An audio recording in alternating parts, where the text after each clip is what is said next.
We wish for you to practice your power, to know it, to direct it, to guide it, to feel the ease of it, to feel the certainty of it, to feel the confidence of it, to know that with it you can do whatever you want, to not feel threatened, will it ever go away, to feel the invincibility of it. You come to that place of knowing that by playing with it until soon you are not overextended. You discover you can never overreach, because you have the energy that creates worlds flowing to you and through you. But you got to figure out how to manage it. And the way you do that is by managing it. The way you do that is by flowing with an idea and feeling when you're tuned into it and feeling when you're not. And notice the results that you're getting. Watch the way others respond to you. Watch what you're doing. Watch what you're doing. Feel what you're doing. Practice what you're doing. And do it better until you're in control of your creative prowess. Esther knew as soon as she got behind the wheel of that car, she needed to figure it out. So she went around a curve, and the curve said 45 miles an hour, and Esther said, okay. So she went 45 and thought, that was easy. So she looped around. It was only a mile down the road and back. She looped around, took the same off-ramp again at 55, and said, that was fun too. She went down and took the mile and came back and took the same curve at 65, and then at 75, and then at 85. Because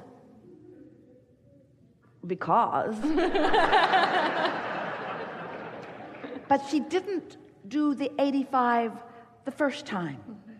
A little more and a little more and a little more and a little more and a little more and a little more and a little more. In other words, there are limitations. If you get a chance to talk to Esther when she's not in trance with us, tell her that there are limitations in that car. And she knows that.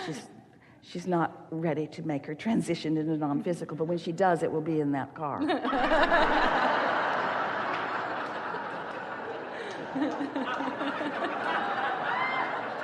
You're all glad that there's only one seat there, aren't you, next to her? And it has a suitcase in it. Yeah.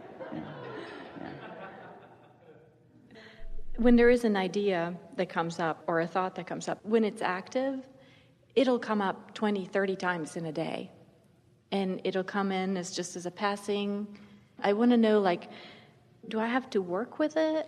Well, the work to do is to enjoy the thought when it comes, and don't contrive it. Don't try to make more of it. Focus on being the receiver of it rather than the creator of it. That really is something that we are really talking about here, isn't it?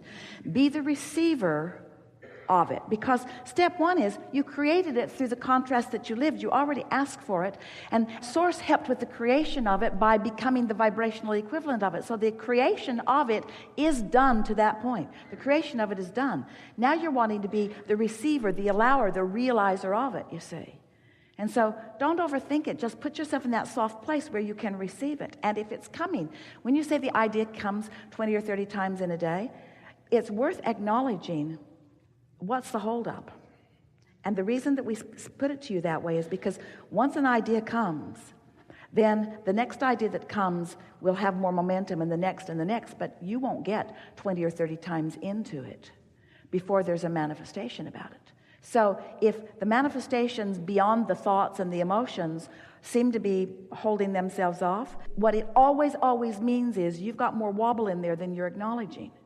Here's the way it is. So you're wobble-free to this point, and the thought comes, ooh, this is really, really good. The thought comes, we're just going to savor it for just a little while.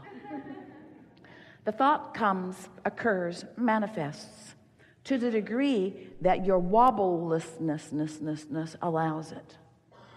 So let's say that you're wobble-free to here. You haven't stayed wobble-free all the way to here, so the momentum hasn't really taken you into that high-flying place. But you're wobble-free to here. So the idea comes to there, but that's as far as you go. So the idea comes to there, but that's as far as you go. Are you with us on this? So the idea comes to there, but that's as far as you go. because you've been introducing enough wobble that the momentum doesn't take you to here and to here and to here and to here. See, once you get on this track, this is what we want you to hear. In the wobble-free understanding and application, you can move from an idea all the way to manifestation. Instant manifestation is something that is livable, it's doable, it is achievable. If you can conceive of something that you want, you can realize it completely, and are to the degree that your wobble freeness is allowing it. So a good way to say it, if somebody says, how's that coming along? Pretty good, but clearly I've got a wobble in there, up the trail a little bit. I'm good to this point, and I'm good to this point. Must be good to this point, because that's where I keep thinking about. It keeps coming here, here, here, here, here, here.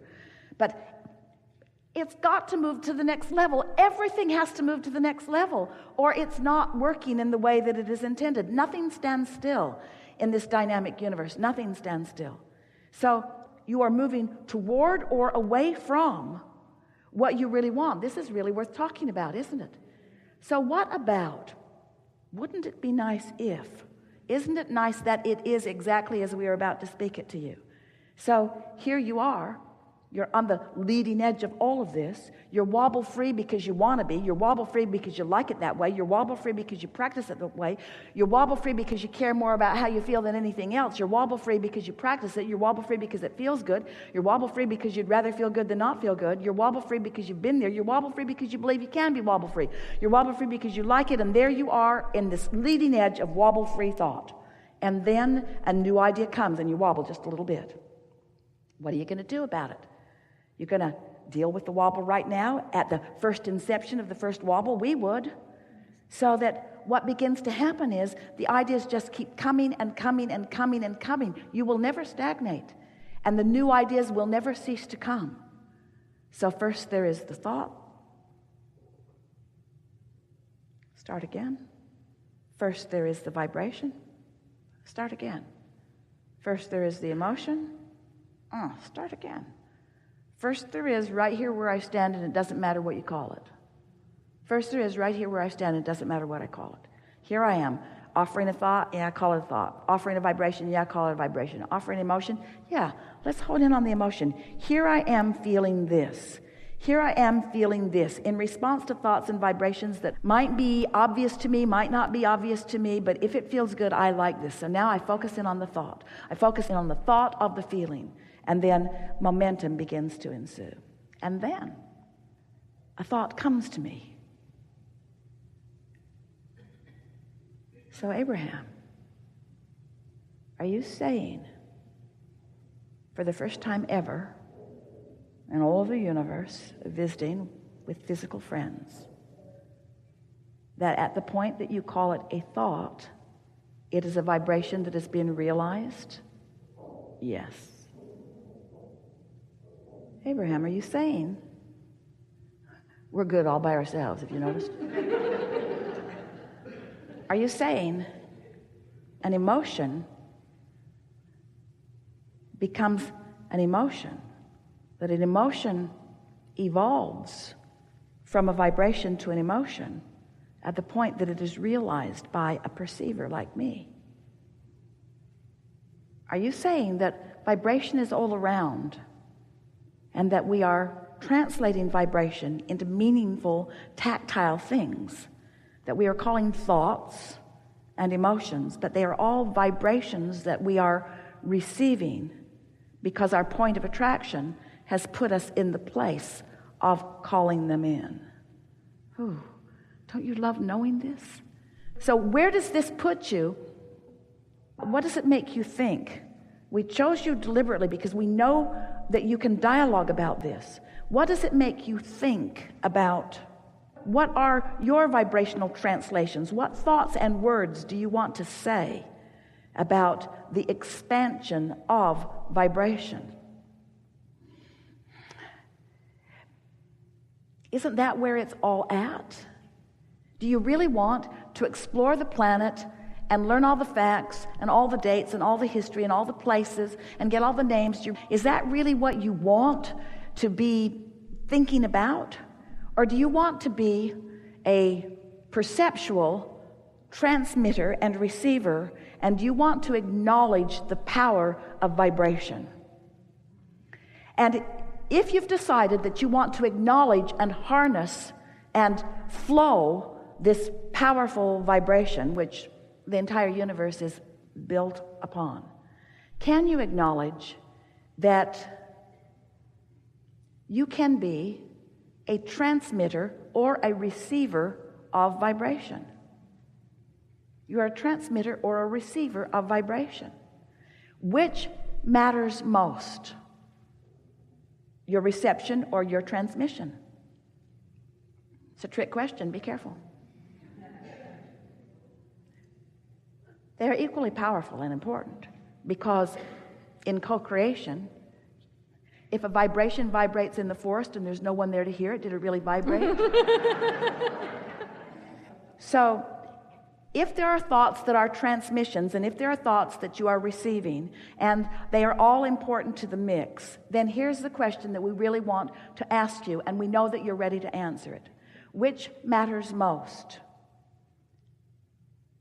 in the transmission and the receiving of thoughts? The thought itself, or the alignment with the desire and source? Do you ever want to think a thought again just for the sake of thinking the thought? Do you want to have conversations about facts, or do you first want to assess if you are receiving a thought that source is transmitting? Stay with us, because there are thoughts being transmitted all over the place. There are people transmitting thoughts that are telling you that your planet is in peril. There are thoughts that are being transmitted that are saying that you are unworthy or that you are inappropriate. There are thoughts being transmitted about all kinds of things. But if you are accepting that there are thoughts that are transmitted and thoughts that are being received, and you understand that both are important, don't you first want to put yourself in the receptive mode of aligning with thoughts that the source within you is thinking, is knowing? And then once you're in vibrational alignment, once you've received that transmission, once you're on that signal, then begin thinking your thoughts. Now we're right out here in a leading edge where we have never been before. And we are answering questions that you've been asking, because we know that you've been pondering this. You've been wondering, well, Abraham, first you said that I create my own reality. So you made me believe that I should just get out there and think. So I was out there thinking thoughts, and I go, cancel, trying to suck that thought back, because I could feel that that wasn't the thought that I wanted to think, that I wanted to manifest. And then you started telling me that while I do create my own reality, that really what I ought to be doing is receiving, that I ought to be in the mode of allowing. And so I started paying attention to the way I feel. Now you're talking about the wobble, and now I don't know, Abraham, am I supposed to be thinking these thoughts, or am I supposed to be receiving thoughts that somebody else is thinking? What's the deal here? Well, here's the deal. You want to tune to the frequency of who you are, and then collectively collaborate with the source within you in the creation of that which comes next. Because when we say that you are the creator of your own reality, we mean that everything will come to you in response to the thoughts that you're thinking. But you are among the unique handful of people who are now on the cusp of really understanding what it's like to harness the leverage of the energy that creates worlds and flow in conjunction with source, creator, source, ideas that are important to you. Can you feel the distinction that we are making? You just don't want to think any old random thought for the sake of thinking. First, you want to tune to the frequency of the creator of all that is, and then let the uniqueness of the life that you've lived manifest. So did you get that? Now we're going to tell you why that's already been going on in a version that you've been listening to from us for a while, but it's going to click into place in a whole new way. We said to you, you were non-physical before you came into this body. You still understand that, don't you? Then we said to you, you in this physical body are an extension of what is non-physical. So far, so good. You're still following that. Then we said to you, you're exploring the variety of your time-space reality, knowing what you don't want, and therefore knowing what you do want.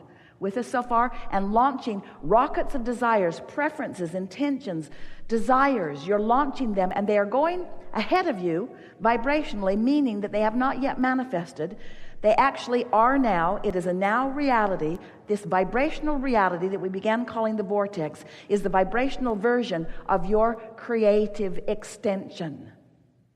So you've already done the sifting and sorting. You've already done the asking. You've already done the creating. And now you are tuning yourself to the frequency to allow that which you've created to be received by you in full manifested form.